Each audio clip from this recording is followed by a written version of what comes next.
जय माता दी। शुभ शनिवार। माँ भगवती आप सभी की मनोकामनाएं पूरी करे। दीपावली नजदीक है। इन दिनों हम सभी का प्रयास रहता है कि कैसे हम माँ लक्ष्मी को प्रसन्न करें ताकि वे हमें सुख, समृद्धि, धन और ऐश्वर्य का आशीर्वाद दें और सदैव हमारे जीवन में लक्ष्मी का वास हो। पुराणों में कहा गया है, संत महात्मा भी कहते हैं कि लक्ष्मी कभी भी बगैर नारायण के नहीं आती। जब हम नारायण को याद करते हैं, भगवान श्री हरि का स्मरण करते हैं, तो लक्ष्मी स्वतः ही उनके साथ साथ हमारे घर में आ जाती है।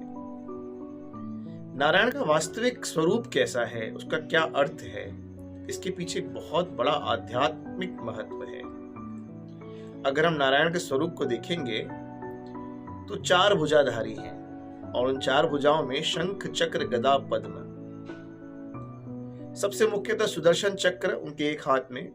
सुदर्शन का अर्थ होता है सुंदर देखना, अर्थात हमारा जागृत विवेक, सही गलत, अच्छे बुरे में जो भेद कर पाए, ऐसा सही विवेक हमारे भीतर जागृत हो, सही दर्शन हम कर पाए, उसी को कहते हैं सुदर्शन चक्र।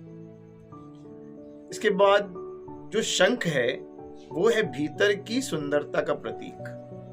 शंख इतनी मधुर ध्वनि क्यों देता है? क्योंकि वह अंदर से खाली और खोखला है। इस तरह जब हमारा मन भी खाली और खोखला हो, किसी के प्रति कोई द्वेष नहीं, कोई नफरत नहीं, किसी के प्रति कोई घृणा नहीं, कोई नकारात्मक विचार नहीं, तो भीतर से जिससे हम सुंदर हो जाते हैं, शंख उसका प्रतीक है। कमल हम सभी जानते हैं, कीचड़ में उगने के बाद भी कमल उस कीचड़ से मुक्त होता है। अतः संसार में रहते हुए भी संसार के इन विषय विकारों से हम अपने आप को थोड़ा सा मुक्त रख पाए, अनासक्त रख पाए, ये हमें कमल सिंबलाइज करता है।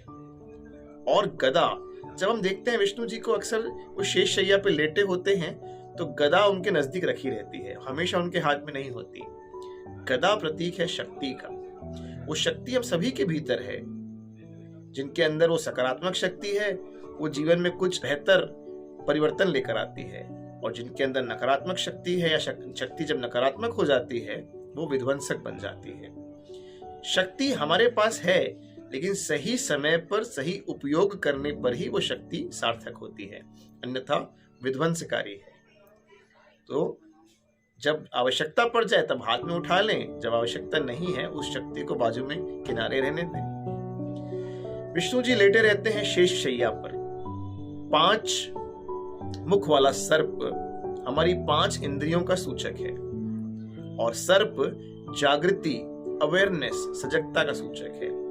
हमारी 5 इंद्रियां सर्प की भांति जागृत रहें, होश पूर्वक रहें, भले ही हमारी आंखें बंद क्यों ना हो। विष्णु जी की आंखें बंद हैं, योग माया में लेटे हुए हैं, योग निद्रा में हैं, फिर भी ऐसा लगता है कि वो सोए हैं, वो सोए नहीं है, वो तो साधना में है, जग पालन करता है।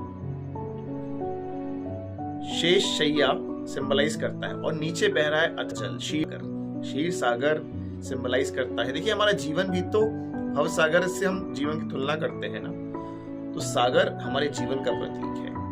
हमारे जीवन में जब हमारा व्यक्तित्व ऐसा बन जाए, जब हमारे भीतर जागृति हो, हमारी 5 इंद्रियां सजगता पूर्वक, होश पूर्वक कार्य करे, शक्ति का दुरुपयोग हम ना करें, सही विवेक हमारे भीतर जागृत हो जाए, भीतर से किसी के प्रति कोई वैर, कोई द्वेष न रहे, भीतर की सुंदरता आ जाए, कमल की तरह हम इस विश्व में रहते हुए भी इनके विषयों से खुद को कभी कभी पृथक कर पाए, खुद को पवित्र कर पाए, तो लक्ष्मी ऐसे व्यक्ति के अपने आप चरण छूती है, अर्थात लक्ष्मी उसके पास स्वतः ही आ जाती है, उसे लक्ष्मी के लिए प्रयास नहीं करना पड़ता।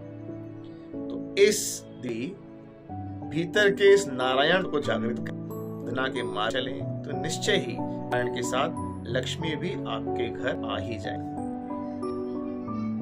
शुभ शनिवार, आपका जीवन मंगलमय।